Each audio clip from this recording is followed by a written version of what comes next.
Hey guys, thanks for joining us today. And today we're going to talk to you about what is the truth about wellness. Yeah, there's a hidden truth that I think we're all kind of wondering about, because this is why everybody keeps still researching more and more and more and more about what works. So the hidden truth we want to share with you is actually super simple.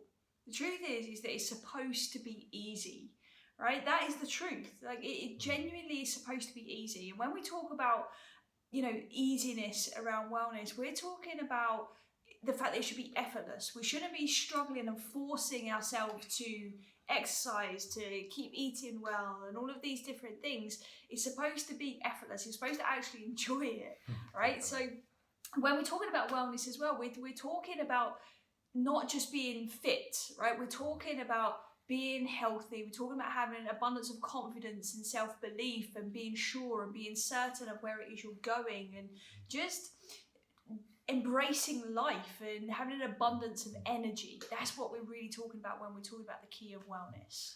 And guys, when it comes to wellness, your body has all the tools it needs. Okay, All of them. All of them. It has all the tools, all the information internally already in your system to be able to create optimum wellness. We just need to kind of let it happen.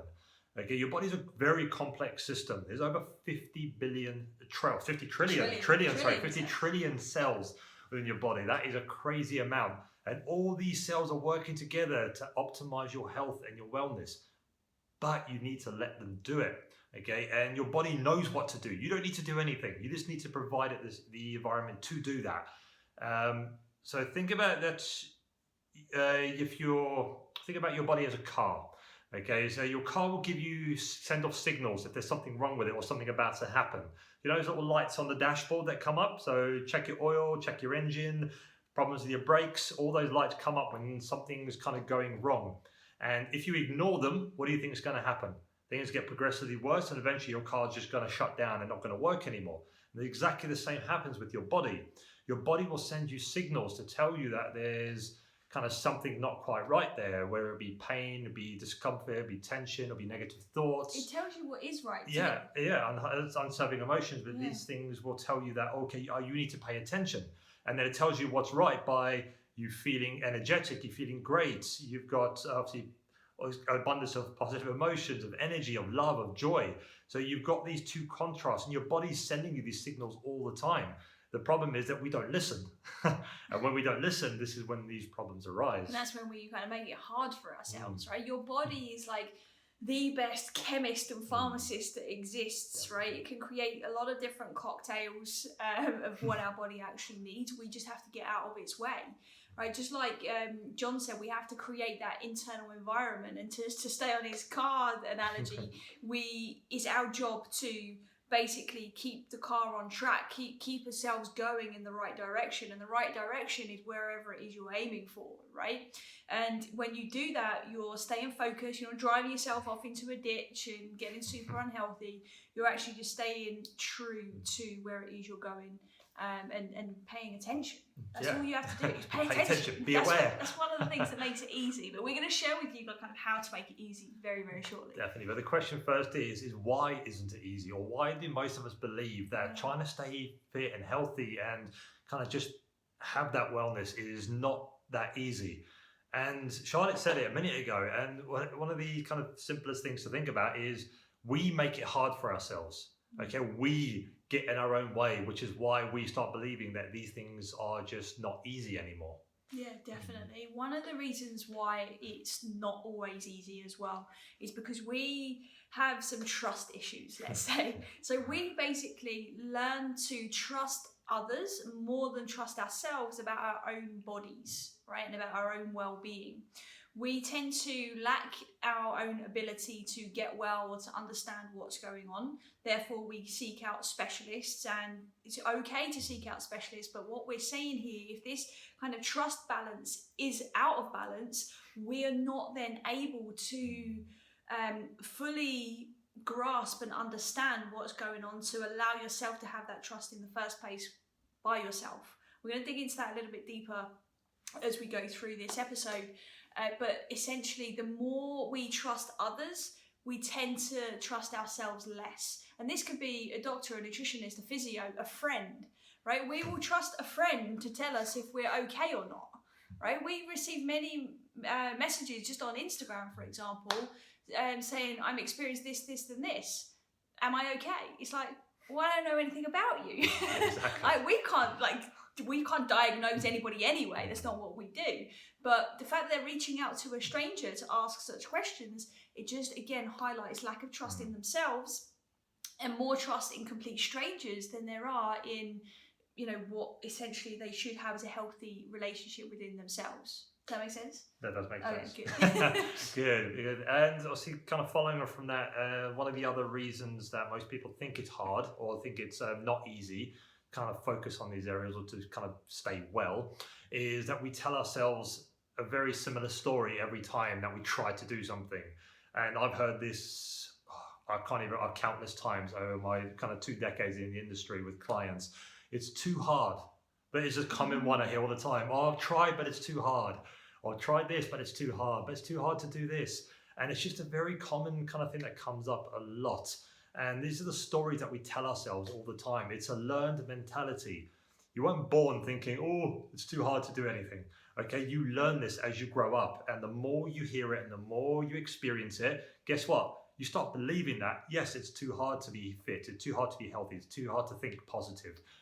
That's just one example of story, yeah, isn't it? Definitely. Right? Like, I mean, other stories that we hear all the time is you're too busy to be well. You're I've got the time to you focus can't on my afford health. to. You don't have the money to be well, and there's just so much untruth to that. What word am I looking for here? Yeah, it's just not always true.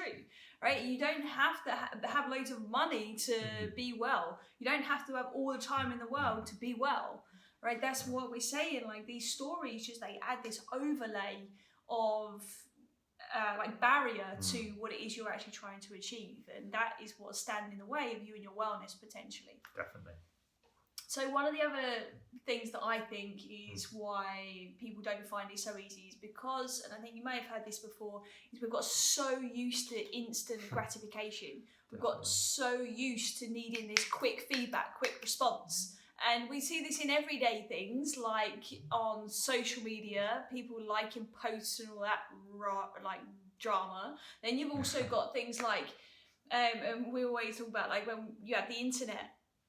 When we first got the internet, it was like dial-up. Before we didn't even have the internet, and everything was like fine, right? And then you have this expectation. It's like, the slower it takes to dial up, the more frustrated we get because we're used to having it like on demand, right? So if our data now takes more than 3 seconds to load, people are freaking out, right? Because they need that instant gratification, they need that instant result.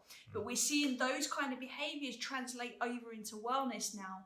And we've got to understand that our body as a technology isn't evolving in that same way because we're not giving it the tools to be able to. Your body can upgrade. You can go from, having it's easing slowly into your day because your energy takes time to build up, just like the dial-up internet, or you can continue to learn the kind of healthy tips, tricks and tools that will actually allow you to wake up and you're already good to go. You're already energized, you're already set. So you can upgrade this technology, but we're seeing it, we're trying to jump from like A to B far too quickly with unrealistic expectations. We've got to start to expect of ourselves based on where we are. We can't expect to suddenly have lost 30 kilos overnight when it took you like 3 years to put it on, right? We've got to start to understand and get comfortable with how we should be experiencing gratification. No, definitely, guys. It's this thing, delay that gratification and just kind of enjoy the process. Don't try to get everything so quick, and just enjoy it. And that's the fun of it, is enjoying the process and kind of celebrating as you go. One of the things that to kind of look at here as well is not playing the blame game. And what I mean by that is taking responsibility for your own health and wellness. And because like we said already, you have the tools already there. You have the information to be able to do it. And by blaming your job or your kids or your family or other people or society for the reason why genetics is another good one, is why that you're not as healthy as you want to be, or why you're kind of always angry all the time, or why your negative thoughts keep popping up. That's not really serving you in the grand scheme of things. You're kind of disconnecting from yourself, from all that information inside of you that's trying to do its job and keep you healthy and give you what you need, but you're not allowing that to happen because you're blaming everything else around it. And so this is where kind of we need to stop making things hard for ourselves. Okay, we need to get out of our own way and start making things easy. Exactly, right? Start removing those roadblocks. Definitely. This is absolutely essential. So by now you'll probably think, well, how are we supposed to make it easy? So we want to give you 4 key things that you can start doing right now, like literally now. So you can put all of those stories, if that's kind of you, behind you, and do some of these things that we're about to share. And they don't cost you any money. It's great. Yes. Even better. Exactly. So number 1 is to listen. Learn to listen to yourself. Okay, and what I mean by that, literally listen to everything from the internal, the external, what's happening. And a good way to do this is keep a diary. Okay, and you can keep a diary for as long as you want, and this is a good thing to do, but we just want you to keep it just for a minimum of 1 week to start with. Okay, and you're going to score yourself on 1 to 5. 1 being poor, means poor quality. 5 means good quality. Again, you're going to score yourself in the following 6 areas. Number 1 being movement. Okay, this is a key. So you're going to score yourself in terms of, are you moving? Do you literally get up in the morning, have breakfast, get in your car, drive to work, sit down at a desk all day, drive back home and sit down and watch TV for the rest of the night? Okay, so are you actually moving? And when you do move, what are you doing? Is it gym-based movement? Is it exercise? Is it just walking? Is it swimming? Whatever it is, what are you feeling when you actually move? Exactly. Are you feeling discomfort? Are you feeling pain? Are you feeling energized? Is it a struggle to get something off the top shelf? Exactly. Are you reaching for something and it's, oh, that was a struggle. Or you do have to bend over to pick something up and you go, oh, that was a struggle. So what are you feeling? What is your body feeling when you are moving or when you're not moving? So score yourself on that on a 1 to 5 and just make sure that you kind of cover all aspects of moving. So even if it is literally just sitting up and sitting down from a sofa, what do you feel? Going for a short walk, what do you feel? When you train in the gym, what do you feel? And use your own baseline. We've given you 1 to 5, right? It's to poor, high quality, but high quality for you might be different to what high quality is for somebody else. True. So please be your own judge and jury to decide that, because that's what counts right now, is where you are based on where you want to be. Definitely. Right? So another area to score yourself on would be mindset. And when we're talking about mindset, we're talking about your quality of thinking. So whenever we discuss quality of thinking, what we really want you thinking about is, are you being resourceful? Are you in a useful state, right? Because I'm not an advocate of positive thinking. Neither of us are. Like positive thinking is not necessarily a bad thing if you are understanding how to deal with and maybe some potential negatives that pop up. That would be kind of healthy. But a lot of people see positive thinking as, okay, I'm thinking something negative, I've got to flip it. I can't possibly think something negative, I've got to change it straight away because that's bad to think negatively. And it's not necessarily. It's okay to have negative thoughts, but what is not okay is if you then just accept those thoughts. But you should be recognizing them. Recognize, okay, that thought's not great. Is this helping me right now? Yes or no? Okay, what do I need to learn here? And then you continue and you kind of work out that thought process. You don't just put it to one side. Right, so here you want to score yourself based on how resourceful and how useful your thinking is.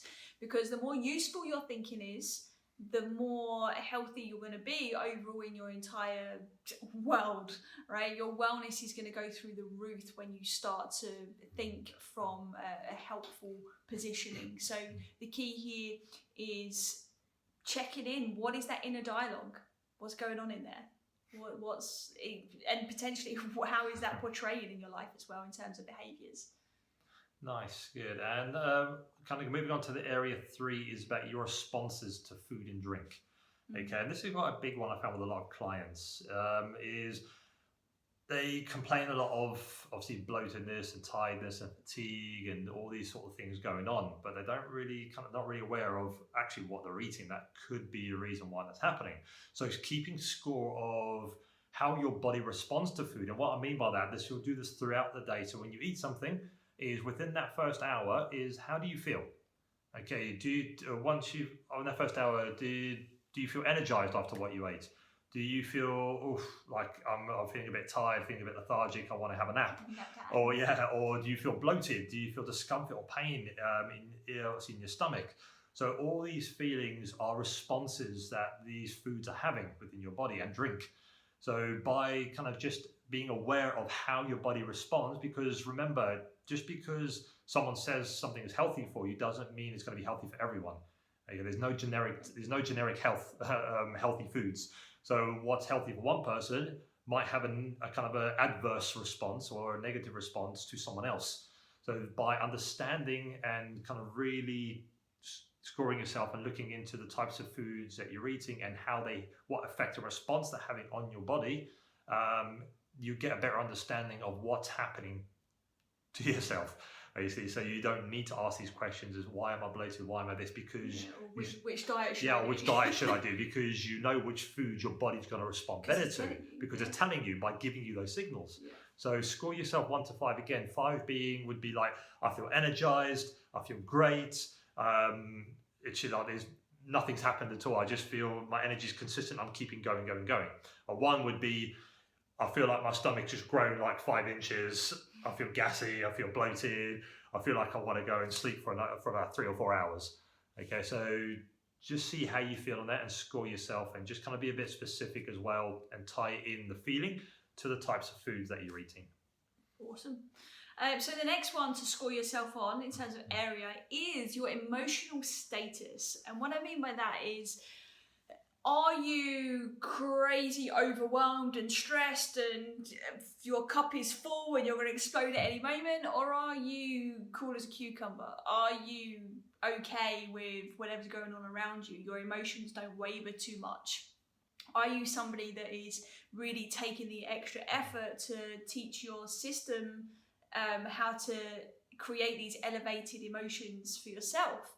Right? This would depend on where you would score yourself from an emotion standpoint.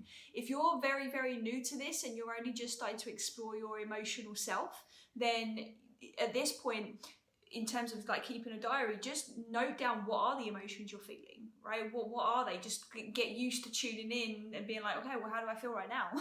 What's going on? Because sometimes we're so kind of blind to it that we don't even necessarily know. So taking that time to reflect on is great. If you're somebody that is already quite connected with your emotional self, start to score yourself based on the types of emotions you would like to be feeling or even more of. So there's no problem with feeling anger or fear or frustration if it's for short bursts and you attach some resourceful, helpful thinking that I mentioned earlier to that emotion and you learn from it and move past it. That's okay. Negative emotions are healthy. They're there to give us feedback, like John said, right? It's signals. But what we want to do is see, okay, how long does it take you to come out of that state? How long does it take you to let go of anger or fear or frustration or sadness? And what is the thinking that's creating those emotions in the first place? So be aware of how aware you are. All right, so raise your level of awareness in what is the quality of your emotional experience. Again, 5 being it's wonderful and you wouldn't change a thing, or 1 being no, you've got a lot of work that needs to be done, and it's okay no matter what you score. Nice. And next we're going to be looking at body sensations. Okay, so this is area number 5 to kind of score. And what we mean by body sensations is throughout your day, just take a bit of time to kind of sit still and just notice what's happening within your body. So what sensations are you feeling? Are you feeling any tension anywhere? Okay, well, a lot of people tend to feel, once they actually get a bit of time to relax a bit, they start to feel, oh, got a bit of tension in my neck, or my back's feeling a little bit tight there, or obviously my knees, my ankles, whatever it is. Just, are you feeling any tension anywhere in the body? So score yourself, again, from 1 to 5. Again, if you're not feeling tension anywhere, you're feeling quite relaxed, you're feeling quite calm, you're feeling limber and loose, then you're going to be a 5. If you're feeling like, like literally every part of your body just feels like it needs to be hit by a bus, hit by a bus, and you need to be soaking in a bath and having a massage, then you might be at a 1. Okay, so by understanding this tension and being aware of it, you again, those are signals your body's telling you that, like, please pay attention to me, okay? Pay attention to me, give me what I want so I can do what I need to do to make you feel good, to make you feel better. Yeah, definitely. 'Cause that's a big one, guys. Tension is not just about the physical body. Like, that's when we always talk about integrating heart, mind, body, soul. Tension is a massive indicator as to how those bodies are communicating within you. So that's a huge one to pay attention to, definitely. Okay, so the last one, the last thing to score yourself on here is your overall energy, okay? And again, this is based on your own baseline of what is good energy for you. Personally, for both of us, we would be scoring a 5 for constant energy, good focus, consistency of energy as well, being able to switch on the type of energy that we need, whether that's creative energy, whether that's focused energy, whether that's infectious energy, right? We need to be able to be aware of how our energy is playing out and be intentional with it. So that would be a 5 for us if we're hitting the marks there. But a 1, on the other hand, for us would be, okay, we literally can't function. And this did happen, didn't it? A few months ago, we was working so much. We were like, even like our bodies were just literally saying no. Stop. Yeah, stop. They were saying, you're not going to play. You're not going to do anything. You can't even work. I was literally taking like 10 minutes to write one sentence about something. And we was like, right, put it down. That would be a score of 1 or even 0, minus numbers for that experience for us. But just use your own baseline, okay? It's essential that you are using your own baselines here. So 1 to 5, are you at the most energy that you could possibly want in your life, or is there some work that needs to be done? Definitely. And just remember, throughout these 6 areas, is making as many notes as you can. So you're scoring yourself, that's great. But why did you score yourself that score? So why did you score yourself a 3, a 1, a 5? So make notes in basically being as specific and detailed as you can. Is, okay, in movement, I scored myself a 3. Why? Because of this, this, and this. In mindset, I scored myself a 5.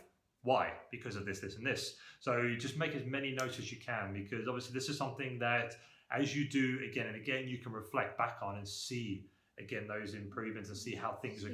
You're learning from it, and you're kind of getting that, you're creating that more awareness of yourself, and you're probably going to find that just by creating that awareness, your body's going to start doing the right things, and it's going to start giving you what you desperately need. That's so true. And listen to exactly what you said there. That's so powerful. Because your body, when you become aware of it, your body's like, okay, I'll do this instead, and it will do it for you completely unconsciously. Right? Just raising that awareness is like the key to making it effortless. Like we said at the beginning, the truth is that it's easy. That's when it is when we become aware enough to be able to learn from it, to be able to shift things. So that's huge. I'm glad you said that. Cool. What was I now? When do you do it? When do you want to do this scoring malarkey? Okay, you want to score yourself ideally every morning, middle of the day, and the end of the day. Remember, this is just for a minimum of a week, so it's something you can commit to, a bit of a 7-day challenge, right? Boom, this week, I'm just going to listen to myself. You don't have to change anything. Like, you just keep doing whatever it is you're doing at this point. The key here is that you're just checking in, you're tuning in, see what's going on. So every morning, every lunchtime, every evening. If you can do that, by the end of the week, you will know yourself on a much, much deeper level, and it'll be a very, very powerful activity for you to do, as well as the people you're surrounded with too. Definitely. So that is number 1. That's step 1 in making things easier for yourself. Okay. Step 2 is to listen to your language. So listen to the words that you say. Listen to the stories that you tell yourself. Write these stories down, right? So if you say something like, "Oh, I'm too busy to check in with myself and score myself 3 times a day," right? If any stories popped up then when you heard us say that, write them down. That's a story you need to pay attention to, because that is a roadblock to why you're making this harder for yourself than what you actually need to. So do that throughout the entire week. Just keep writing down any stories that you pick up on, whether that's, I don't like healthy food. Okay, that's a story, right? You've got to then question. So at the end of this scoring and the end of writing these stories down, you need to then ask yourself, is that really true? Is that true? Is it true that you don't have any time? Is it true that it's really too hard, even though there's many, many success stories out there? Ask yourself, is that true? Okay, and then from there, you'll be able to really just be aligned with where it is you want to go. And that blame game that John mentioned earlier just won't be present at all. Definitely, guys. Excellent. So that's step number 2 covered. Step number 3, okay, we're going to go for is build rapport. So what I mean by that is build rapport with yourself. Know that you can actually trust yourself. Yeah, and you're already doing this. Like if you do the diary, for example, you're already building this relationship with yourself very, very deeply. It's okay to seek support, like we said earlier, from specialists, experts in the field that you want to improve on. That is absolutely fine.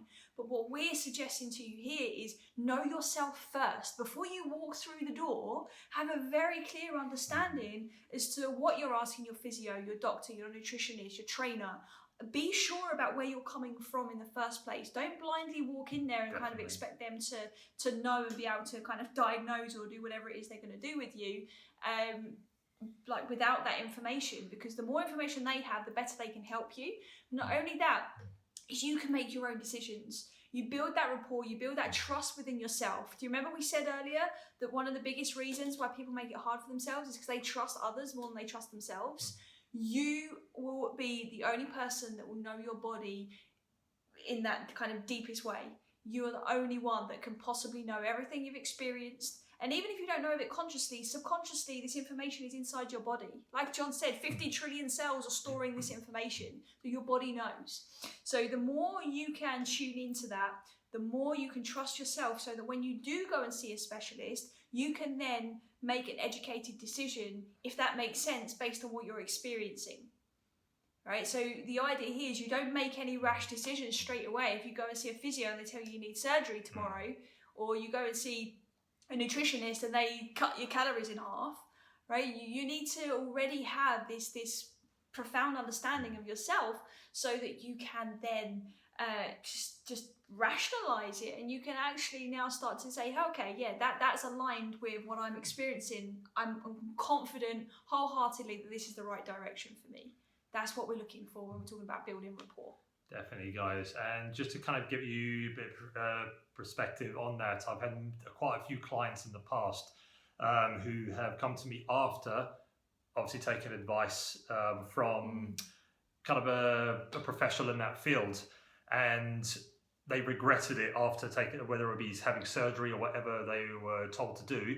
And the reason they regretted it, because afterwards they realized that that way was basically just caused more harm than good.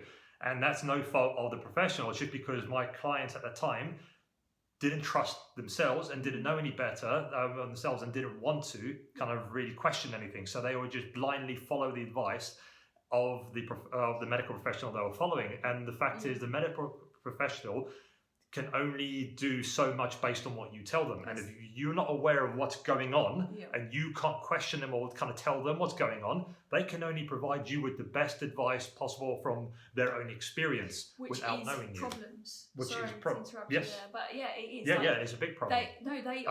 They specialize in the problems. Right, not necessarily always the solution. So they're experts at what the problem is, but they're not always necessarily experts at what the solution is. You are part of that solution. Definitely. So they've got to be in sync, and they've got to be combined. And I love what you just said there. It's like they just went blindly because it's a person of authority, right? And I've seen this too, haven't we? Is where people will say, well, the doctor said, so it must be true. Or my physio said this, so it must be true. Right? Not necessarily. Get more opinions. Trust yourself. Just because they are in the white coat or they've got their own fancy office, it doesn't always mean they have the answers. Just because they seem to be an authority doesn't always mean that equals you must listen to everything that they've said. Like we said, be guided by them, seek support, and make your own decisions based on what you're already experiencing. Definitely. If you've never checked in with yourself in the way we've suggested for this diary, you shouldn't be going to see anybody yet. No, definitely. Learn what's going on in here first. Learn how you feel. Yeah. So then go and see someone. Unless it's like an emergency, obviously, right? That hopefully that goes without saying. Yeah, definitely. Obviously, if your leg's hanging off, obviously go to the doctor, go to the hospital. But it's just common sense, guys. Like the more you understand about what's happening internally, it will help you kind of question things and make better decisions going forward. Yeah. Okay, and the last one, step number 4, okay, and making things easier for you is to learn to delay gratification. And this is a kind of a big one as well. Yeah. Like we said earlier about everyone wants instant gratification. And this is the hard one, is learn how to delay gratification. And this is not as hard as it seems. But again, you'll probably come back to what we said before, where, oh, that's hard to do. It's another story you tell yourself. Okay, it's not. It's actually quite easy. Exactly. A good example for this, which I think everybody can relate to in some way, is if you think about food, people have cravings, right? And usually now, you know, we have abundance of foods, etc. And it leads us to having the ease of being able to have something the moment we crave it, right? So if you're craving a certain food, try here to just say, okay, well, I'll wait an hour. I'll wait until tomorrow. If I still want it, then I'll have it. That's an example of delayed gratification. Another example is for those of you that are hooked on social media, and I know a lot of you are, and you'll post things because you want that kind of feedback and interaction and things, and other things you post it, you just put your phone away. Right? If you want to post something, great, put your phone away. Get your gratification later. You want to tell your boss you've done the best thing, or you're even a student and you want to go and tell your teacher that you've finally done the thing you've asked them to do. Just wait a minute. Enjoy that moment for yourself and delay that gratification, delay that validation that it is you think that you need. Okay, because that's going to teach you in small steps exactly how to, delay gratification. Right? You'll have more patience, and that's the key. Patience, and one last thing is making sure you allocate realistic time to whatever the goal is that you're trying to achieve. When it comes to your wellness, I'm going to say it was Tony Robbins that said you underestimate what you do in 10 years, but you overestimate what you do in 6 months. Something like that. Something like that. Basically, the idea here is that you get realistic. You get realistic with what it is you can achieve. You have your goal, you have your dream of what it is you're aiming for, and then you bridge that gap. Okay, nice. And you break it down. That's what we're aiming for here. All right. Awesome. Excellent, guys. So those are your 4 steps to follow. Okay, 4 simple steps. Don't take much time. Don't cost any money. Okay, so easy to do. So I should kind of wrap everything up so we get a good kind of indication of what we've kind of been talking about for the last 30 minutes is when we talk about the truth about wellness. So the truth about wellness is that if you do these 4 things, okay, you are going to see that change. You're going to see that benefit within yourself. You're going to see, you're going to feel how easy it can be, because the idea here is that wellness is effortless. It doesn't have to be hard, and it doesn't have to be resistance there at all. You can build a healthy relationship with wellness. Nice. Excellent. All right. That's it. Us. Awesome, guys. So I hope you enjoyed that. And if you do have any questions, just reach out to us and we'd be more than happy to answer any of them. Perfect. So until next time. See you soon. Bye. Bye.